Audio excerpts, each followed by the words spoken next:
The joint SDG funds efforts of funding joint programs have not forgotten Rwanda. The government of Rwanda and the United Nations in Rwanda are currently jointly working on 3 joint programs, accelerating integrated interventions to promote social protection, the Integrated National Financing Framework, INFF, and thirdly, the pipeline, 1,000 health posts in the land of 1,000 hills, promoting universal health coverage by catalyzing investments in financially and environmentally sustainable primary health care. With leadership of the UN Resident Coordinator in Rwanda, the Social Protection Joint Program was signed and is being implemented by FL, UNICEF and WFP in the partnership with the government of Rwanda. The JP interventions are addressing challenges facing vulnerable men, women and children with the aim of enhancing their resilience to reduce overall poverty in targeted communities. This JP targets 5 districts in Rwanda. Ndifuza amaduka acuruza iby'ubuhinzi n'ubworozi. Ndifuza kunoza imihingire y'ubuhinzi bw'ibihumyo n'uturima tw'igikoni. Ndifuza guha igishoro abakobwa batishoboye.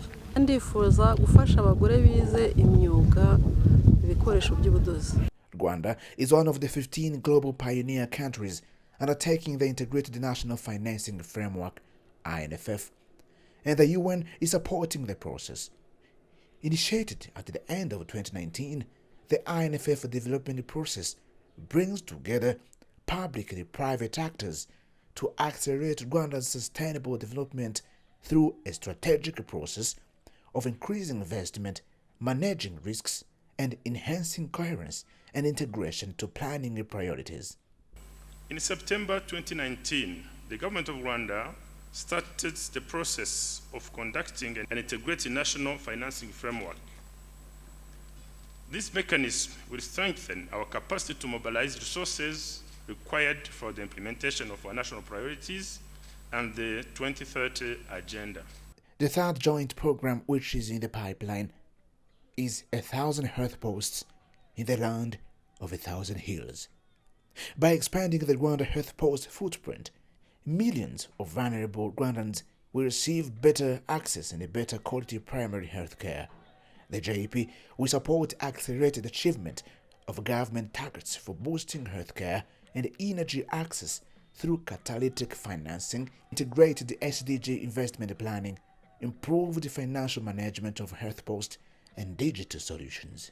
The SDG Fund is a critical catalytic tool to achieve the National Strategy for Transformation and the Sustainable Development Goals.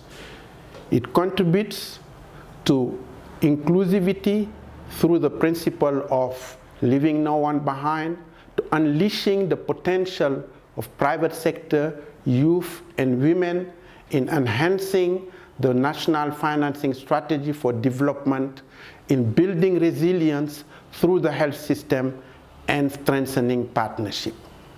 Investing in the SDG Fund is the best way to support the successful implementation of UN reforms to deliver on the decade of action for Agenda 2030.